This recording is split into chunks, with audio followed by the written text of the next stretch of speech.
le louer. Tu es exalté, jamais exalté. Loue ton saint nom. Tu es le Seigneur, ta vérité restera. Tout l'univers se réjouit en ton saint nom. Tu es exalté, roi et au-dessus des cieux. Tu es exalté, roi et au-dessus des cieux. Je veux te louer. Tu es exalté, à jamais exalté, et je loue son saint nom. Tu es le Seigneur, ta vérité régnera. Tout l'univers se réjouit en ton saint nom. Tu es exalté, le roi est au-dessus des cieux. Tu es exalté, le roi est au-dessus des cieux. Tu es Seigneur, ta vérité régnera. Tout l'univers se réjouit en ton saint nom. Tu es exalté, le roi est au-dessus des cieux. Tu es exalté, le roi est au-dessus des cieux. Alléluia. Le roi est exalté. Il régnera. Il régnera toujours dans nos cœurs. Amen. Amen. Donc nous allons continuer Hébreux chapitre 11. Nous étions arrêtés au verset 27, ou verset 29 plutôt la dernière fois. Donc plutôt on s'était arrêté au verset 27. Donc on va continuer du verset 28 au verset 33. Verset 28 au verset 33. Ou bien si vous voulez on peut aller à la fin.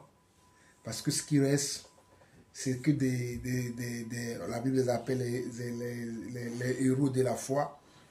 Bon, on va voir. Si le Seigneur permet, on ira à la fin. S'il ne permet pas, bon, voilà. On va s'arrêter à quelques versets. Donc, Hébreux chapitre 11, à partir du verset 28, nous dit, c'est par la foi qu'il immora la Pâque et qu'il fit l'aspersion du sang, afin que l'exterminateur ne touche pas au premier-né des Israélites. Bon, il est important que j'explique déjà ce verset-là avant qu'on avance. Au fait, on nous parle de Moïse parce que nous nous sommes arrêtés au verset 27 la dernière fois. Vous savez que nous avons parlé que de Moïse et nous avons dit que c'est pas la foi que Moïse a refusé d'être la fille de Pharaon et qu'il est parti. C'est pas la foi que Moïse, lorsqu'il est devenu grand, et il préféra être maltraité avec le peuple de Dieu plutôt que de jouir un peu de l'iniquité qui était en Égypte. Et nous savons, quand on nous parle ici au verset 28, on nous dit c'est pas la foi qu'il immora la Pâque, on nous parle de la sortie de l'Égypte. Parce que c'est pas la foi que quand Dieu avait prévenu Moïse qu'il allait envoyer l'exterminateur. L'exterminateur qui est un ange de Dieu, que Dieu avait envoyé pour comment? Pour tuer tous les nouveaux-nés égyptiens. Mais il avait prévenu les Juifs, ou bien il avait prévenu les Israéliens à tuer un agneau qu'on appelle l'agneau pascal et à mettre le sang sur le linteau de leur porte. Et quand l'exterminateur va passer, quand il va voir le sang de l'agneau sur leur porte, qu'est-ce qu'il va faire? Il ne va pas rentrer dans ces maisons-là pour pouvoir tuer les nouveaux-nés qui sont là-bas. Et cet agneau pascal représente aujourd'hui encore Jésus-Christ qui est mort à la croix pour nos péchés. Nous l'avons chanté tout à l'heure. Qu'il est venu comment? Du ciel jusqu'à jusque la terre, payé pour nous, de la croix jusqu'au tombeau. Donc voilà, donc Jésus-Christ est encore cet agneau pascal dont Moïse a eu comment la préfiguration pour pouvoir sauver le peuple juif de l'exterminateur que Dieu lui-même avait envoyé. Donc on nous dit c'est pas la foi qui immola la Pâque et fit l'aspersion du sang afin que l'exterminateur ne touche pas au premier-né des Israélites. C'est pas la foi qu'il traversait la mer Rouge comme un lieu sec, tandis que les Égyptiens qui tentaient de passer furent engloutis. Si vous connaissez bien l'histoire, si vous vous rappelez bien de l'histoire, une fois que la période de l'exterminateur est passée et que Dieu a maintenant permis que Pharaon puisse les laisser partir, quand ils sont arrivés auprès de la mer Rouge, avant de passer la mer Rouge, Pharaon et son armée les poursuivaient encore. Et qu'est-ce que Moïse a fait? Par la foi, il a cru à ce que Dieu a dit. Dieu lui avait dit que tu prendras ton bâton, que tu brasseras sur la mer, et la mer se séparera en deux.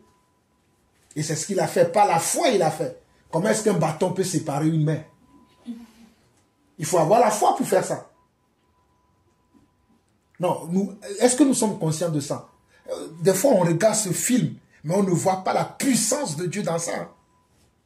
Est-ce que quelqu'un peut aujourd'hui aller devant une mer et prendre juste un bâton pour séparer une mer en deux? Même l'eau, même l'eau, la baignoire, tu vas loin, ma soeur. Même l'eau, même dans une casserole. Et dit, séparez-vous en deux. C'est impossible. Bon, on va prendre la baignoire parce que la baignoire, c'est un peu plus grand. Tu mets de l'eau dans une baignoire et tu dis, séparez-vous en deux. Tu mets la mer dessus et tu vois, ça va se faire. Donc, il faut dire que Moïse avait une foi extraordinaire. Une foi hors du commun. Voilà pourquoi quelqu'un va dire, mais Dieu lui a dit. Mais s'il n'a pas cru, est-ce qu'il va pouvoir le faire? Parce qu'il faut croire. Puisque c'est Dieu qui lui a dit. Parce que c'est pour ça qu'on nous précise au verset 29 que c'est pas la foi qui traversait la mer Rouge comme un lieu sec, tandis que les Égyptiens qui tentaient de passer furent engloutis. Parce que, et ici on ne parle pas que de Moïse, hein. C'est tout le peuple qui a eu foi en ce moment. On dit c'est pas la foi qu'il, c'est pas qu'il avec un il.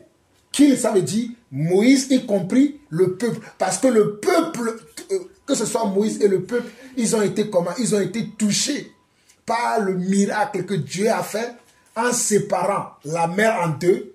Et ils se sont dit, ah, ce Dieu-là, nous ne pouvons que lui faire confiance. Donc ils ont commencé à marcher. Comme la Bible dit, la Bible a bien précisé. Il dit que ce n'est pas la foi qui traversait la mer Rouge comme un lieu sec. Est-ce que la mer peut être sec? Non, mais par la foi, ils ont traversé la mer Rouge comme un lieu sec. Waouh! Et on nous dit, tandis que les Égyptiens qui tentaient, eux aussi ils ont pensé qu'ils peuvent le faire, de passer, et ils comment? Ils furent engloutis. Souvenez-vous, la semaine dernière, je vous disais que lorsque nous avons la foi, nous avons un privilège que les autres n'ont pas. Nous avons une avance sur les autres. Nous sommes privilégiés. Il y a des choses que nous serons capables de faire que les autres ne peuvent pas faire parce qu'ils n'ont pas la foi. Nous avons la preuve ici.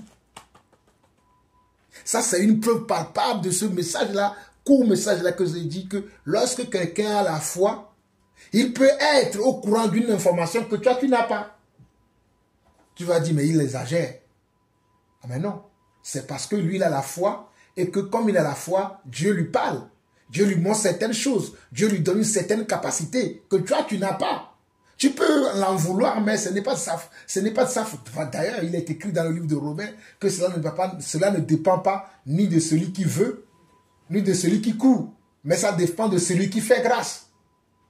Donc c'est Dieu qui fait grâce. Si Dieu a fait grâce à ta soeur ou à ton frère, et que ton frère là, il est plus intelligent, il est plus sage, il a plus de foi, parce que dans la foi, il peut y avoir des gens qui ont plus de foi que nous. Il a plus de sagesse que nous, il a plus de discernement que nous, il a plus de connaissances que nous. Nous n'allons pas envier le frère pour dire, oh, quand le frère la parle, tu dis, oh, laisse-le, parce que tu es l'envie. Mais c'est sa grâce. Profite. Au lieu de prêter attention, pour écouter, parce que quand tu vas écouter, tu vas apprendre des choses. Quand les Égyptiens, ils écoutaient Moïse, ils apprenaient. Ils profitaient de la même grâce de Moïse. Mais s'ils vont refuser, oh, moi je ne veux pas écouter Moïse. Oh, on l'a vu ici, on l'a vu dans la maison là avant qu'il ne parte. Moi je ne l'écoute pas et tu vas être englouti comme les Égyptiens. Amen. Donc la foi, notre foi nous permet d'avoir aussi un privilège que les autres n'ont pas.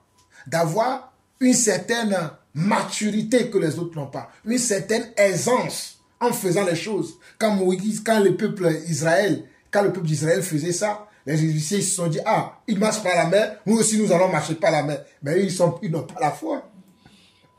Vous voyez, ils étaient engloutis. Bref, nous continuons. Verset 30. C'est par la foi que les murailles de Jéricho tombèrent après qu'on eut fait le tour pendant 7 jours. Est-ce que quelqu'un peut faire tomber aujourd'hui la tour Eiffel en tournant autour d'elle pendant 7 jours? Mais on nous dit que c'est pas la foi que les murailles de Jéricho tombèrent après qu'on ait fait le tour pendant 7 jours. Il faut remarquer que la foi vient toujours de ce qu'on entend. Et ce qu'on entend vient de la parole de Dieu. Ce verset 30 là est l'exemple typique de ça. Avant que les peuples d'Israël ne tournent autour de Jéricho, Dieu est venu leur dire quoi? Dieu est venu leur parler. Il a dit, pour combattre ce peuple-là, vous n'allez pas les combattre avec ni l'arc, ni la lance, ni les javelots. Vous avez besoin juste d'aller tourner 7 fois autour du muraille de Jéricho et vous verrez que le mur va tomber et eux-mêmes ils vont fuir. Ils peuvent dire, mais qu'est-ce qu'il nous raconte? Les gens veulent venir nous attaquer. Lui, il nous dit d'aller juste aller tourner autour d'un mur et le mur va tomber. Les gens peuvent dire... C'est comme ça qu'on ne croit pas à la parole de Dieu et qu'on n'arrive pas à bénéficier de la parole de Dieu. Mais eux, ils ont cru. Voilà pourquoi on dit, c'est pas la foi. Pas la foi, ils ont passé par la foi déjà, nous devons accepter ce que Dieu nous disons. Ce que Dieu nous dit. Par la foi, nous devons accepter. Une fois que nous acceptons, il y a des consignes. Parce que dans la foi, il y a des consignes que Dieu te donne. Et les consignes, c'est quoi? Ils doivent aller faire le tour de la muraille pendant 7 jours. Et ils l'ont fait. Ils ont suivi les consignes. Ce n'est pas parce que j'ai la foi que je ne suis pas à la consigne. Parce qu'il y a des fois, les gens ils disent j'ai la foi. Et puis ils ne suivent aucune consigne. Tu as la foi, mais tu as besoin d'aller étudier. Tu as la foi, mais tu as... Oui, tu as la foi, mais tu as besoin d'aller étudier. Tu as la foi, mais tu as besoin de faire ton CV. Tu as la foi, mais tu as besoin d'aller t'inscrire dans un lycée, dans une université. Je ne sais pas, tu dois chercher. Mais ce n'est pas parce que tu as la foi que tu faut rester comme ça. Parce qu'ils ont la foi. Mais ils ont fait comment? Un geste. Ils ont appliqué quelque chose. Et en appliquant, leur foi comment? Les a sauvés. Ok. Nous continuons au verset 31. On dit, c'est pas la foi que Rahab, la prostituée, ne périt pas avec les rebelles parce qu'elle avait reçu les espions avec bienveillance. Oh, j'aime bien ce verset. Regardez. C'est pas la foi que Rahab, la prostituée, ne périt pas avec les rebelles parce qu'elle avait reçu les espions avec bienveillance. Si vous connaissez l'histoire de Rahab, les espions dont on parle ici, c'est qui? C'est Josué et Caleb avec les autres que Moïse avait envoyés à l'époque pour qu'ils aillent regarder ce qui se passe dans le pays, s'il y a des géants. Vous vous souvenez de cette histoire dans... Si? Non, les noms c'est Othniel et Caleb. Hein? Othniel et Caleb. Et c'est Josué qui les a envoyés. C'est qui? C'est Josué qui les a envoyés. Oui, c'est Josué qui les a envoyés. Ah, moi j'ai dit qui? Moïse. Ah oui, j'ai dit Moïse, oui. Bon, voilà, c'est Josué, je veux dire. Bon, bref, je me suis trompé de personnage, mais Josué. Bon, Josué, qui veut dire Josué, dit Moïse. C'est pas ce Moïse. C'est Moïse qui a été avant moi, Josué. Bon, je comprends ce que vous voulez dire. Donc, et quand ils sont partis dans la ville là, et ils sont tombés sur Rahab, qui était une prostituée, mais qui les a comment? Qui les a cachés parce qu'ils ont su dans le pays qu'il y a eu des espions qui sont venus pour voir ce qui se passe dans le pays. Et quand les rebelles là cherchaient les espions là pour les attraper, pour leur faire la peau, c'est quoi? C'est qui les a cachés? C'est Rahab. Et en les cachant, il a sauvé leur vie. Mais on nous dit qu'elle a fait ça parce qu'elle avait quoi? Elle avait la foi. Mais pourtant, nous avons dit, mais c'est une prostituée. Donc, on peut être dans le péché. Écoutez, ça ne veut pas dire que je valide le péché. On peut être dans le péché, mais avoir la foi. C'est-à-dire que dans le péché que tu es, Dieu te prédestine à la foi. Et ça veut dire que dans ce péché-là que tu es aujourd'hui, tu vas sortir plus tard. Et ce n'est pas parce que tu es dans le péché que au fait, ce n'est pas parce que tu es dans le péché que tu n'as pas le droit de croire, au fait. Parce que souvent, les gens, quand ils sont dans le péché, ils disent, bon, moi, je ne suis qu'une pécheresse. Qu'est-ce qui peut sortir de bon de moi? Je ne sais pas si vous voyez, c'est dans ce thème-là, c'est dans ce sens-là que je vais aller. Souvent, quand on est dans le péché, on se dit, ben, ce que j'ai fait là, est-ce que quelque chose de bien peut sortir de moi? Est-ce que quelqu'un peut encore croire en moi? Mais si on voit la fin de la phrase là, c'est là où on voit que elle avait une autre pensée, une autre manière de voir la chose, parce qu'on dit, elle a reçu avec quoi? Avec bienveillance. Donc la foi qu'elle avait, même si elle était dans le péché, elle ne s'est pas dit, bon, je ne suis qu'une pauvre pécheresse. Qu'est-ce qui peut sortir de bien de moi, encore de bien de moi? Je vais les livrer. Non, elle s'est dit, je vais avoir comment? La bienveillance. Donc, dans le mot foi, nous devons comprendre également qu'il y a de la bienveillance. Être bienveillant envers les gens. Aujourd'hui, dans le monde, les gens ne veulent plus être bienveillants envers les gens. Mais nous devons comprendre que même quand on a la foi, on doit être bienveillant envers les gens. Comment je peux dire? J'essaie d'expliquer d'une manière plus simple que vous puissiez comprendre. Seigneur, aide-moi. En fait, peu importe notre état, parfois on veut tellement faire les choses bien que même la petite chose qu'on doit faire, on trouve des difficultés. On dit, ah, est-ce que ça va être bien ce que je vais faire? Je ne sais pas si vous comprenez ce que je veux dire. Est-ce que ça va être bien ce que je vais faire? Est-ce que je vais faire de la bonne manière?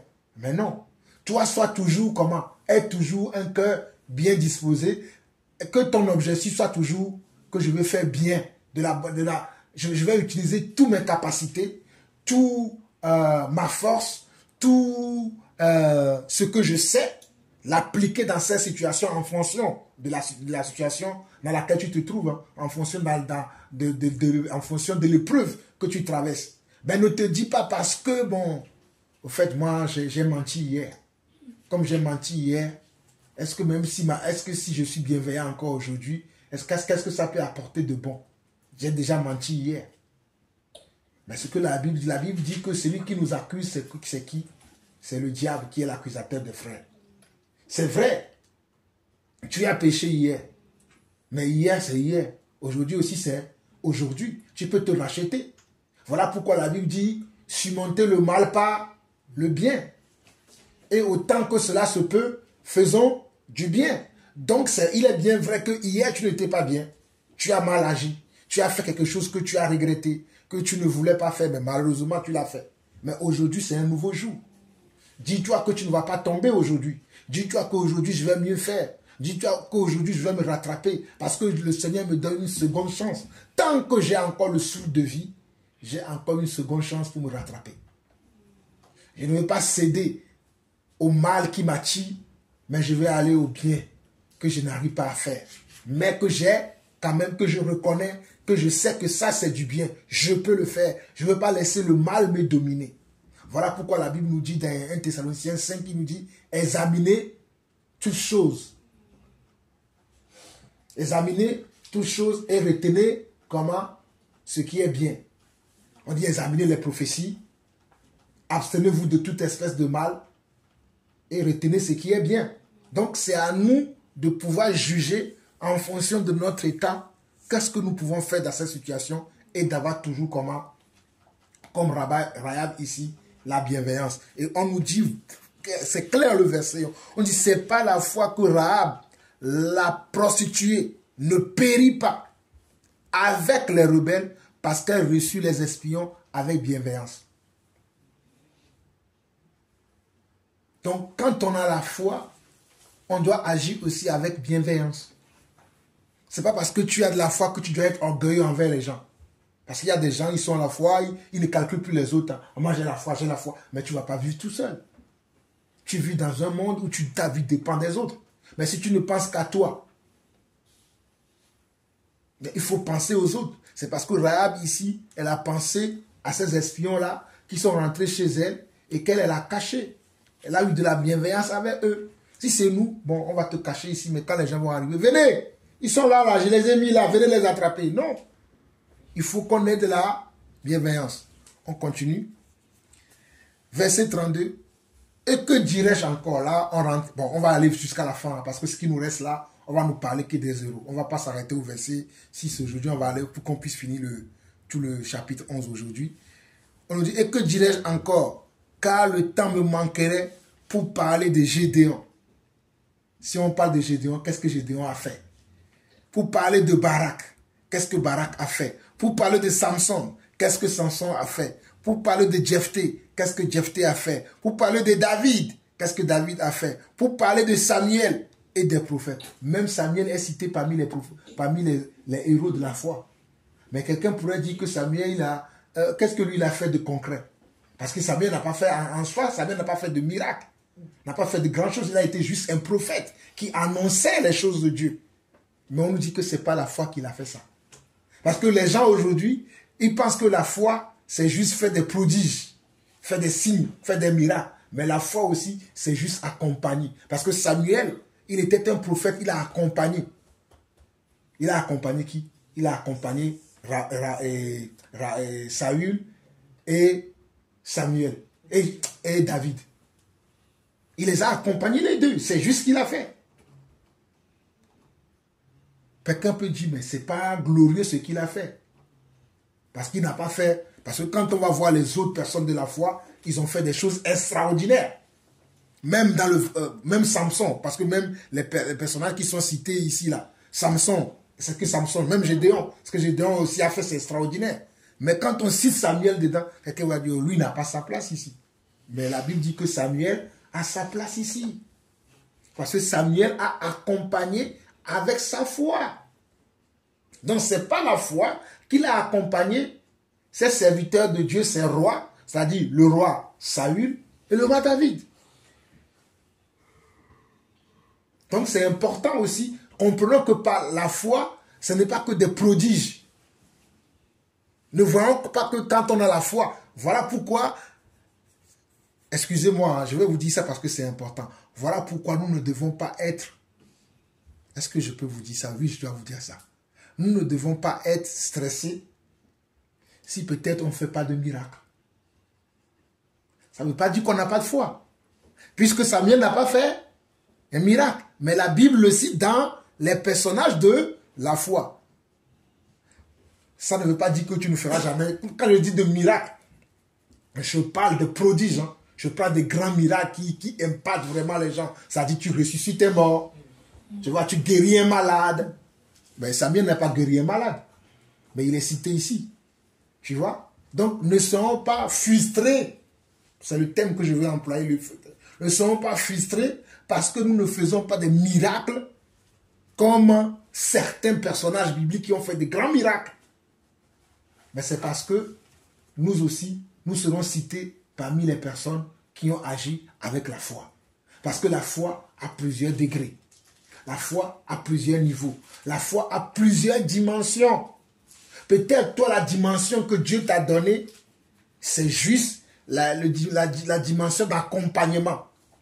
De t'accompagner les gens, de suivre les gens, d'aider les gens. Mais si c'est ça que Dieu t'a donné. Voilà pourquoi dans 1 Corinthiens 12, quand on parle des dons de l'esprit, ou bien des dons de Dieu, on dit, est-ce que la main peut dire, parce que je ne suis pas l'œil, je ne suis pas du corps pour autant?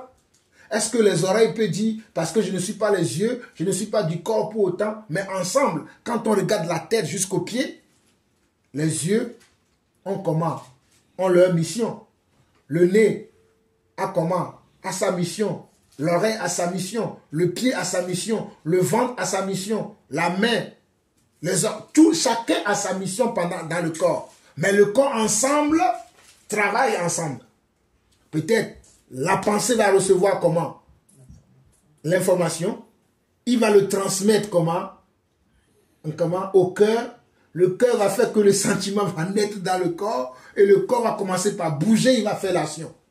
Mais celui qui a fait l'action, si la pensée n'a pas déjà reçu l'information pour envoyer au cœur et que le cœur va transmettre à toutes les autres dimensions du corps, du corps pour que le corps puisse aller travailler après. Donc ne nous disons pas que oui, je n'arrive pas comme je ne fais pas comme l'autre, moi je n'ai pas la foi. Peut-être aujourd'hui, ta foi ne fait pas des prodiges. Mais peut-être demain, ta foi va faire des prodiges. Parce que la foi aussi grandit. Voilà pourquoi le Seigneur leur a dit, si vous avez la foi comme un grain de sénévé, vous direz à cette montagne, ôte-toi de là, et ça va se faire. Donc la foi aussi grandit. Peut-être aujourd'hui, ta foi est incapable d'accomplir certaines choses. Mais peut-être demain, ta foi ne sera plus comme il est aujourd'hui. Il est appelé à grandir et à faire au-delà de tes expectatives. Donc, comprenons que ce n'est pas la foi que nous pouvons tout faire dans ce monde. Absolument tout. Parce que si on lit la suite, on dit, bon, on a dû parler de Gédéon, de Barak, de Samson, de Jephthé, de David, regardez même David. Bon, on va dire David, il a fait beaucoup de guerres. On va dire que lui, il a fait beaucoup de choses. De Samuel et des prophètes qui par la foi, regardez, et des prophètes qui par la foi vainquirent des royaumes, exercer la justice. Même pour exercer la justice, il faut la foi. Obtint des promesses, fermer la gueule des lions, éteignit la puissance du feu, échappait aux tranchants de l'épée, guérit de leur maladie, fut vaillant à la guerre, mirent en fuite des armées étrangères. Regardez bien, je vais relire le verset 32 au verset 34. Regardez. Et que dirais-je encore? Car le temps me manquerait pour parler de Gédéon, de Barak, de Samson, de Jephthé, de David, de Samuel et des prophètes qui par la foi vainquirent des royaumes. Là on parle de David et certains prophètes. Exercer la justice. Donc pour exercer la justice, là on parle de qui? Salomon. Salomon était un grand juge qui, pour juger, il fallait une sagesse de Dieu. Mais ce n'est pas la foi qu'il avait ça. Parce que Dieu le lui a donné par la prière. On nous dit, exercer la justice, obtint des promesses, fermer la gueule des lions. Là on nous parle de qui? La gueule des lions, on nous parle de Daniel. Parce que c'est Daniel qui a fermé la gueule au lion dans la fosse au lion. On nous dit éteignir la puissance du feu. On nous parle de qui? De Shadrach, Meshach et Abednego qui ont été jetés dans le temps de feu à Babylone. Échappait aux tranchants de l'épée. C'est qui ça? Mardoché, l'oncle d'Esther. On devait le tuer. Mais la sentence est retombée sur celui-même qui avait proposé la potence. Guéris de leur maladie. Certains ont été guéris de leur maladie à cause de leur foi. Souvenez-vous du roi Ézéchias qui était malade. Il était malade jusqu'à la mort. Et Dieu avait envoyé qui? Le prophète Élisée ou Élie, je ne sais plus, c'est l'un des deux. Élisée qui est venu le voir, qui a dit, remets-le dans ta maison, sinon dans 3 jours, tu mourras. Hein? C'est Élisée. Élisée ou Élie, un des deux prophètes là qui sont venus. C'est Esaïe, je crois. Non. Esaïe n'existait pas à cette époque-là. C'est Esaïe. C'est Esaïe, c'est le prophète Esaïe. Ah oui, c'est Naaman, oui, c'est vrai, tu as raison. Élisée, c'est Naaman. C'est Naaman, c'est toi qui as raison. En plus, Ézéchias, il a même rajouté des années de vie après ça. Voilà, il lui a rajouté, rajouté les années de vie. Oui, c'est toi qui as raison. Donc, le prophète Esaïe est venu annoncer à Ézéchias, c'est dans 1 roi 11 l'histoire là. 1 roi 11. Je crois que David a raison, c'est le prophète Isaïe qui est venu lui annoncer qu'il allait mourir, qu'il doit mettre sa maison en ordre et qu'il a accepté. Il a prié vous voyez comment la foi agit. Si c'est quelqu'un à qui on est venu donner cette information, il va dire, oh non, c'est fini. Ah ben, qu'est-ce que je peux faire encore? Je vais mourir. Lui, par la foi, il s'est levé, il a commencé à prier. C'est ce qu'on nous dit. Hein. On a dit qu'il a commencé à prier, Seigneur, souviens-toi que j'ai fait ci, j'ai fait ci, j'ai fait ci, j'ai fait ci pour toi. J'ai fait ci, j'ai fait ci, j'ai fait ci, et aie pitié de moi. Qu'est-ce que le Seigneur a fait? Il a entendu sa prière. Le prophète Isaïe n'avait pas, parce que dans le passage, on dit qu'il n'avait même pas encore quitté la cour du roi, et la parole de l'Éternel le fut adressée. C'est-à-dire, il est venu annoncer l'information, il n'est même pas encore sorti de la cour du roi, parce que bon, c'est pas nos petites maisons, à l'époque, les maisons, c'est long. Le temps que lui sorte là, le roi, il a commencé déjà à taper l'intercession, il commençait à prier, et Dieu a ramené le prophète Isaïe, qui est venu lui annoncer une autre bonne nouvelle. C'est pour ça qu'on nous dit ici que, et verset 34, éteignit la puissance du feu, échappèrent aux tranchants de l'épée, guéris de leur maladie, furent vaillants à la guerre, mirent en fuite des armées étrangères. On met des armées étrangères en fuite. Par la foi. Donc par la foi aujourd'hui, quelqu'un peut vouloir en ta vie, mais par ta foi, tu peux l'envoyer très loin. Voilà pourquoi le Seigneur dit, 1000 tomberont à ta gauche, 10 000 à ta droite, tu ne seras jamais atteint. On est privilégié. Hein? Oh, la foi. Quand on est des enfants de foi, on a des privilèges. Voilà pourquoi le diable en veut à notre vie. Si nous continuons, on nous dit, des femmes recouvrèrent leur mort par la résurrection, deux furent livrés au tourment et n'acceptèrent point de délivrance afin d'obtenir une meilleure résurrection. Des femmes recouvrèrent leur mort par la résurrection. Ça, c'est le jour où le Seigneur Jésus avait été enseveli. Le jour où le Seigneur avait été enseveli, il avait eu un grand tremblement de terre qui s'est passé. Et ce jour-là, les saints qui étaient morts furent revenus à la vie. Vous voyez, les gens se moquaient de ce type. Hein, que ce type-là n'est rien. Oh, c'est personne. Mais comment quelqu'un meurt le jour où il meurt, il y a déjà eu un tremblement de terre. Il y a eu l'arc-en-ciel dans le ciel. Ça veut dire que c'est quelqu'un de très important qui vient de quitter ce monde.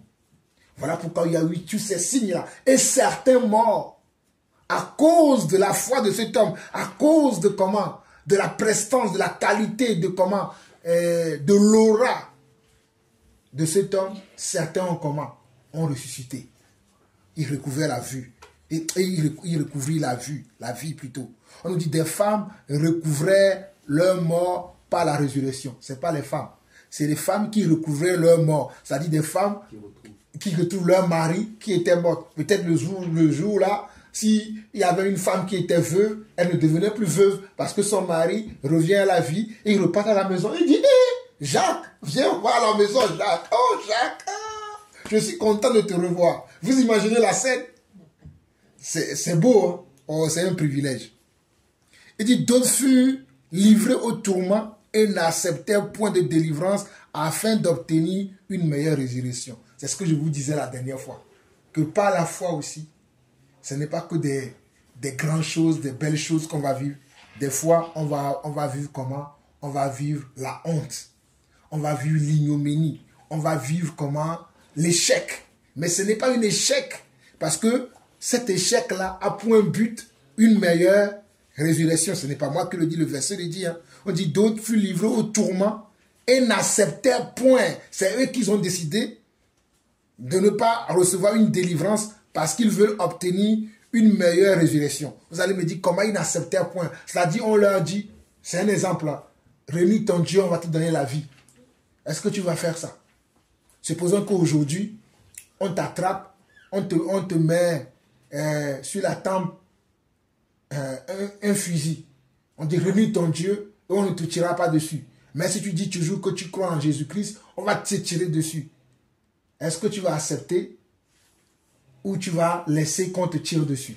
C'est ça qu'ils n'acceptèrent pas une délivrance. Parce que le fait d'accepter, tu vas être délivré. On ne va pas te tirer dessus. Mais sauf qu'eux, ils refusaient. Voilà pourquoi on nous cite dans les autres exemples, quelques exemples pour élucider ça. À partir du verset 36 jusqu'à la fin, on nous dit, d'où subir quoi? Les moqueries, le fouet, les chaînes et la prison. Il fut lapidé, scié, torturé. Il mourut tué par l'épée. Mardochée, lui, l'a échappé. D'autres, ils ont été tués. Il mourut, il fut lapidé, scié, torturé. Il mourut tué par l'épée.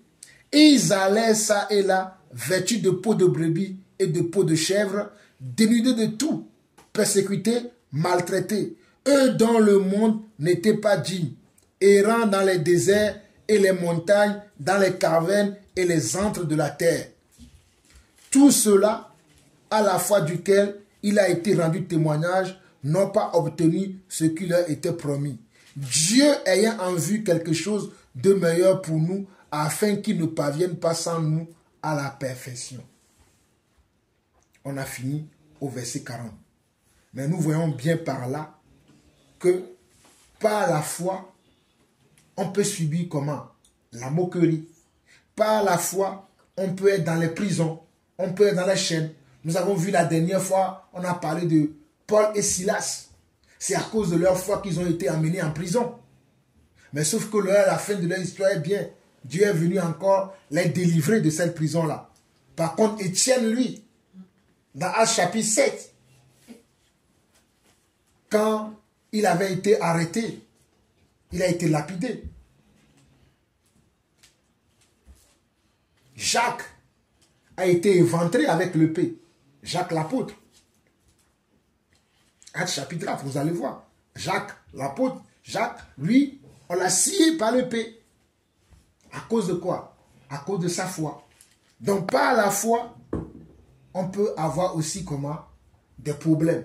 C'est pas que, ça ne veut pas dire que quand on a la foi, on est exempt de problèmes. C'est ça que nous devons retenir. La foi n'exclut pas de notre vie des problèmes. D'ailleurs, même des fois, c'est ta foi qui va t'attirer des problèmes.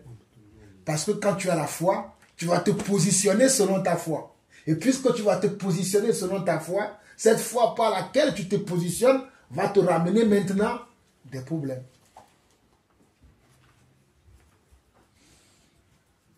Ah oui, donc il faut qu'on ait en tête aussi que notre foi peut nous amener des problèmes. Comme on l'a vu ici, au verset 38, je vais relire une dernière fois, hein, verset 36 au verset 40 qui nous dit, de subir les moqueries. Est-ce que nous avons peur de subir la moquerie? Est-ce que nous avons peur que les gens se moquent de nous? Si tu as peur, si tu n'aimes pas quelqu'un qui aime la moquerie, donc tu auras un problème dans ta foi. Parce que tu as la foi, on va se moquer de toi. Vous allez me dire, mais comment aujourd'hui? Aujourd'hui, quand tu dis que tu as la foi, tu vas dire, ah moi, je ne peux pas me mettre avec un homme ou une femme sans le mariage. On va dire, mais lui, tu vis dans quel monde? Qui vit ça encore aujourd'hui? Tout le monde a un copain aujourd'hui. Qu'est-ce que tu as dit ça? C'est ça. C'est un exemple. Tu dis, ah moi, je ne vais pas voler. Moi, quand je vais, parce que les gens, ils vont faire les courses, ils achètent le raisin. Il pèse le raisin 1 kilo, après il va mettre encore 2 grappes, 3 grappes dessus. Tu dis, tu ne vas pas faire ça, on va dire, oh, tout le monde fait ça. Tu le vois comme un voix, tout le monde fait ça, tu vois. Donc si tu ne veux pas subir ces genres de moqueries, moi j'ai donné des exemples soft, hein, mais il y a des exemples plus durs que ça. Mais je ne veux pas vous donner des exemples plus durs pour vous choquer, mais ce sont des choses qui peuvent arriver aujourd'hui. Tu vas dire, bon, moi je respecte mes parents. Si mon père me dit de ne pas sortir, je ne sors pas. Quelqu'un va te dire, mais qui respecte encore aujourd'hui ça? Ton père te dit de ne pas sortir, tu sors quand même. Qu'est-ce qu'il va faire?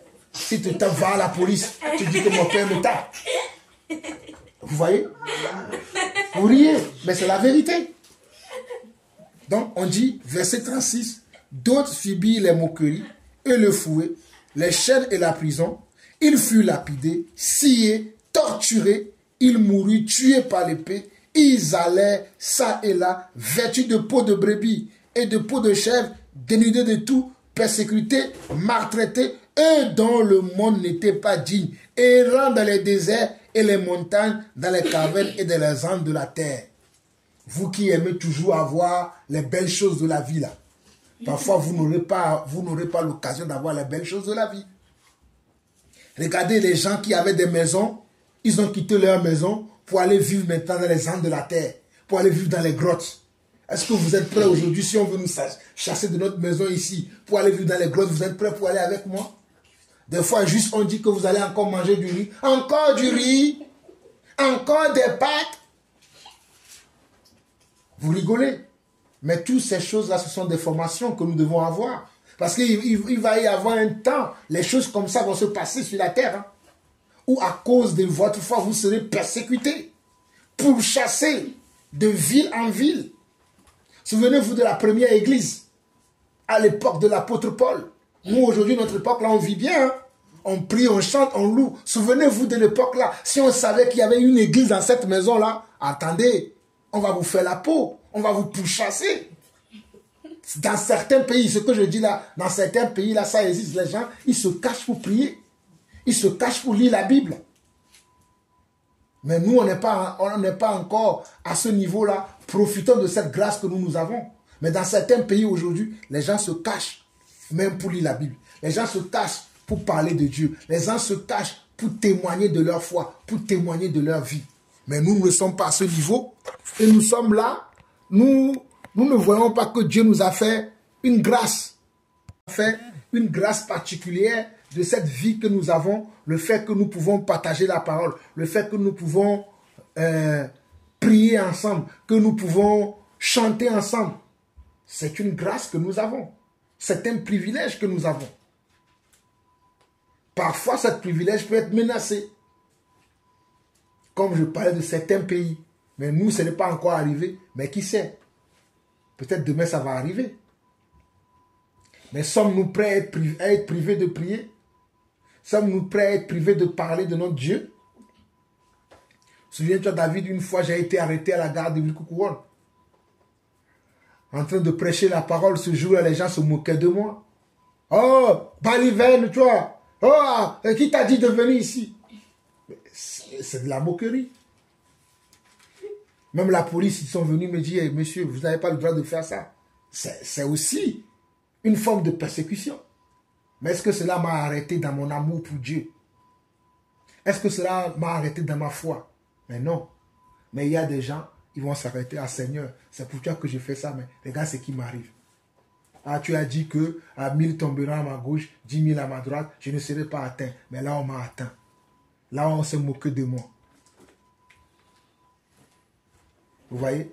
Donc, il est important que nous comprenions que parfois, dans notre foi, nous n'allons pas vivre que des miracles.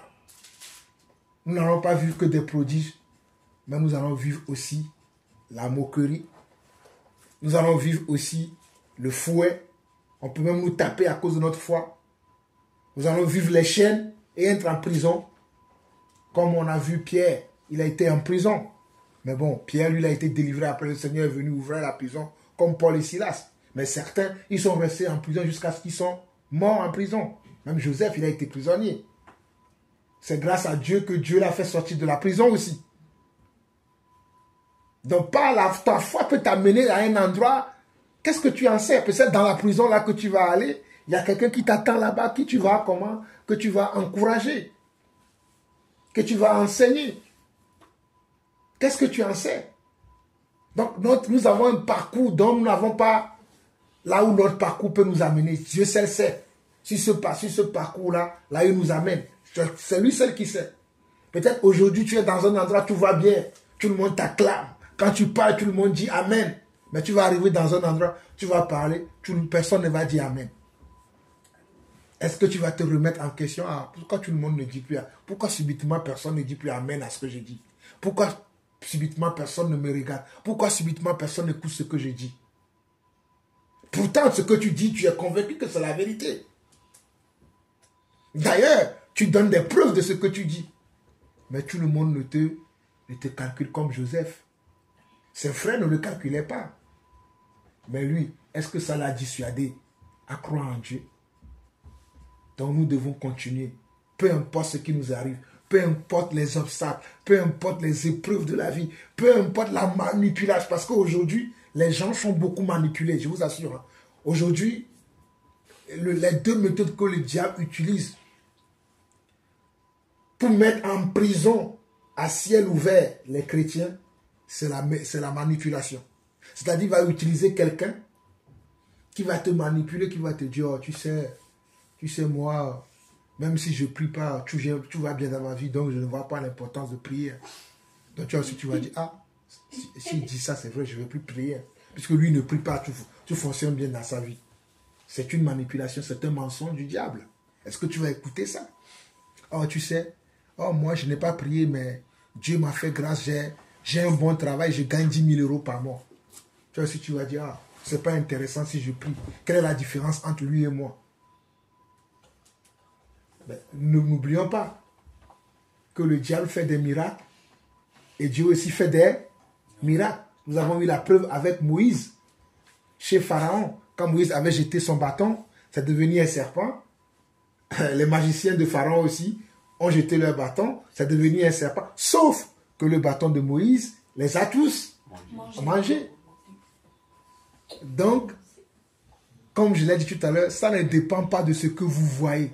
Il y a des gens qui ont des choses aujourd'hui, qui ont une certaine vie. Vous allez croire qu'ils sont bénis, mais en réalité, ils souffrent.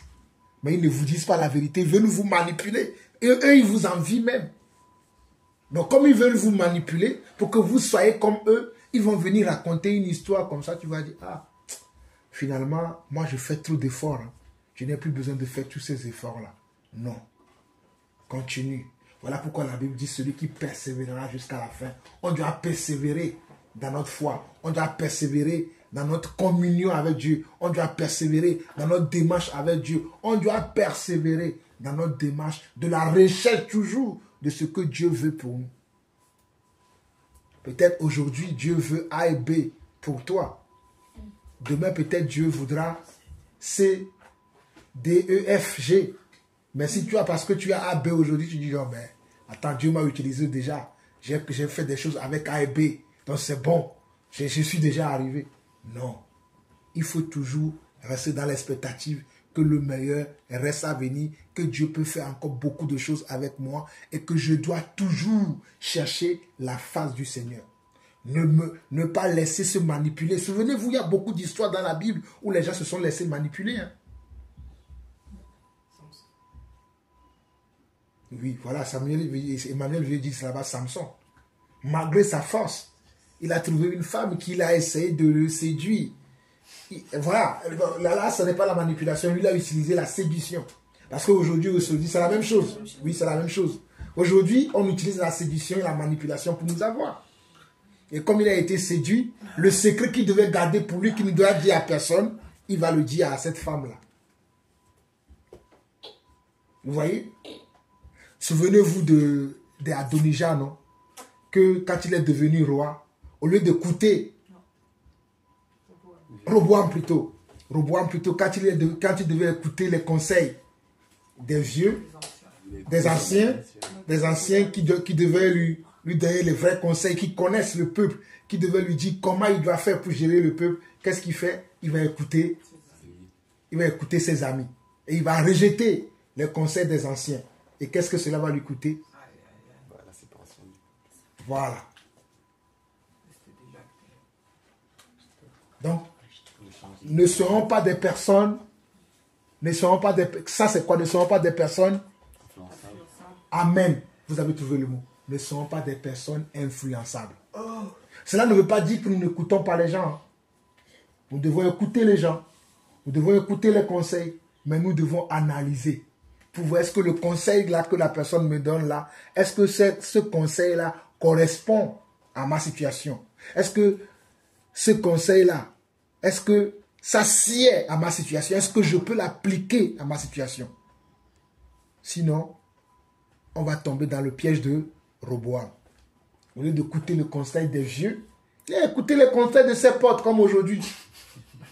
Ses potes, oui, ses potes, ses camarades. On va dire, c'est souvent on va te dire, quand tu vas parler à ton père, ah ben attends, ton père il est vieux. Qu'est-ce que tu veux qu'il te dise? C'est comme ça que les jeunes parlent aujourd'hui. Et pourquoi tu n'as pas parlé à ta copine là? Voilà, il va te dire les mêmes choses avec les paroles d'aujourd'hui. MDR, lol. Voilà, c'est comme ça aujourd'hui. C'est comme ça que vous faites. MDR, lol. Moi, je ne connais pas ça. Nous, on rigole. En plus, je dis ça, mais tu vas voir que même quand j'écris, j'ai pas l'habitude d'écrire lol, tout ça là. Moi, j'écris toujours, où je montre smile et des trucs. Moi, je vois les gens m'écrire MDR. Tu vois? Déjà, MDR, c'est pas normal. Je peux pas mourir de rire, moi. Parce que MDR, en réalité, ça veut dire mort de rire. Hein. C'est une façon. Ouais. Je sais que c'est une façon de parler, mais moi, c'est pas mon langage. Vous voyez? Donc, faisons attention. Nous sommes dans un monde où, facilement, on peut être amené à faire des pratiques qui ne font pas partie de nos valeurs. C'est vrai, hein? Nous sommes facilement amenés à faire des choses qui ne font pas partie de notre éducation, qui ne font pas partie de nos principes, qui ne font pas partie de nos valeurs. Mais si nous ne sommes pas des personnes qui sont carrées, attentifs, structurées dans notre vie, qui savent là où on va, on peut être influençable. Shalom, tu rigolais tout à l'heure, vous les filles sont les personnes qui sont très influençables de nos jours. Très, très influençables. Je ne dis pas que les garçons, c'est santé, hein. Mais les filles aujourd'hui, oh là là là là là là, ça va vite. Oh, toi, tu te maquilles pas. Oh, pourquoi tu te maquilles pas? Tout le monde se maquille.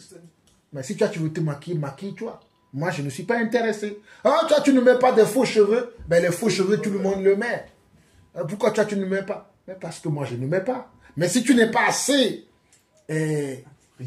rigoureux dans ta tête, tu vas dire, bon, tu ne sauras même pas comment expliquer pourquoi tu ne mets pas. Tu vas juste dire, j'ai pas envie. Mais c'est pas en réalité, c'est pas parce que tu n'as pas envie. Mais c'est tes valeurs qui font que tu ne mets pas. Mais comme tu ne veux pas t'assumer, j'ai pas envie. Un jour, la personne va te dire, mais toi, tu me dis tout le temps, tu n'as pas envie, mais tu vas me dire, depuis que je te connais là, tu n'as pas envie. Alors maintenant, il va falloir que tu te positionnes. Est-ce que tu te positionneras pour ta foi? Pour te dire que, ah, moi, si tu ne vas pas mettre ces choses, parce que Dieu m'a créé une belle créature, et je crois que ma chevelure que j'ai, c'est une beauté pour moi, je ne veux pas l'endommager avec ces histoires-là, où tu vas faire semblant, oh non, mais tu sais, c'est parce que j'aime pas. C'est pas la vérité. Tu vas dire, oui, j'aime pas, mais c'est pas, en réalité, vous rigolez, mais ben, c'est pas la vérité. Vous voyez ce que je veux dire? Bon, bref. Enfin, pensons à toutes ces choses. Vous avez dit que ces choses-là, c'est rien. Mais ça, la foi commence par ces petites choses-là. Si ça, dans ces petites choses-là, parce que la Bible dit, hein, celui qui est fidèle dans les petites choses sera aussi dans les grandes choses. Si c'est dans ces petites choses de la vie courante, la vie quotidienne que nous avons, nous sommes incapables de nous positionner pour notre foi, de montrer aux yeux du monde, c'est comme ça que nous vivons. Souvenez-vous de Mardochée, hein. Il a montré sa foi aux yeux du monde. Hein. Il a dit, ah, nous ne nous agenouillons pas devant des hommes. Notre Dieu nous l'a interdit. Cela ne veut pas dire que je ne te respecte pas. Oh, fidèle ami du roi, je te respecte. Mais nous, c'est interdit.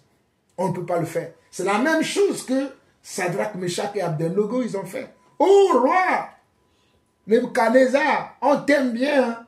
Mais nous, notre foi nous interdit de pouvoir s'agenouiller devant lui. Et c'est vrai. Mais si tu as peur, tu vas dire, ah, je vais le faire. Comme ça, aucun regard ne va se poser sur moi. Non, tu dois te positionner. Et en se positionnant, qu'est-ce qu'ils ont fait? La gloire de Dieu s'est éclatée. Et leur Dieu a été connu. Mais n'oubliez pas qu'on a dit également que parfois, Dieu ne va rien dire. Tu vas subir la moquerie. On va te chicoter. Il ne va rien dire.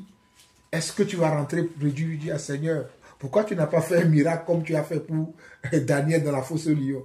Pourquoi tu n'as pas fait un miracle comme tu as fait pour Shadrach et Meshach? Pourquoi tu n'as pas fait un miracle comme tu as fait Paul pour Silas? Dieu fait comme il veut. C'est pour ça qu'il est Dieu. Amen. Je ne sais pas si quelqu'un d'autre a quelque chose à rajouter ou à dire. C'est le moment de partager vous aussi. Vos ressentis, vos commentaires. S'il y en a, s'il n'y en a pas, il n'y en a pas.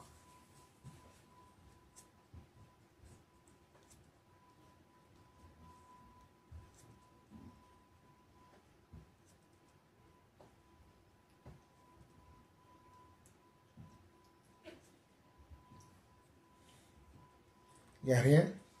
Si. Ah, s'il n'y a rien. Non. Ah si, on t'écoute. Si, il n'y a rien. Ah, regarde, vous avez mal compris. Il n'y a rien. Il n'y a rien. S'il n'y a rien, On précise Ézéchias, c'est bien Ésaïe de Roi 20. de roi 20, oui. Et les deux espions, il n'y a pas de nom. Ah bon? C'est dans Josué 3, à partir de Josué 3. Josué 3, oui, Josué 3. je crois. Il n'y a pas de nom, on ne nomme pas les espions.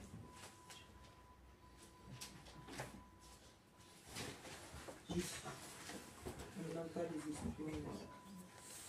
Puis les espions, on ne les nomme pas, et c'est dans Josué. Josué, tu as dit, Josué chapitre 3, non? Chapitre 2. Chapitre 2.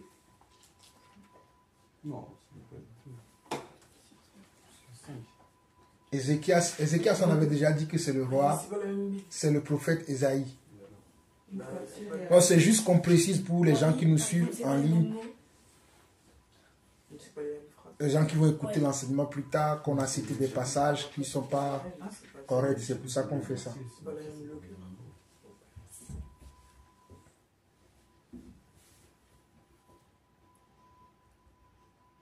Le discours avec ses instructions en respecter le texte de vérité. Il passe à la maison. Il n'y a pas de- Il n'y a pas de nom seul. Il n'y a pas de nom. Ça, c'est juste chapitre 2. Josué. Josué plutôt chapitre 2 par rapport aux espions. Et Ézéchias, Ésaïe, c'est 2 rois, c'est 2 rois, Deux rois. chapitre 20. 2 rois chapitre 20. Et c'est bien le prophète Isaïe. Voilà. Maintenant, on peut prier. Qui veut prier?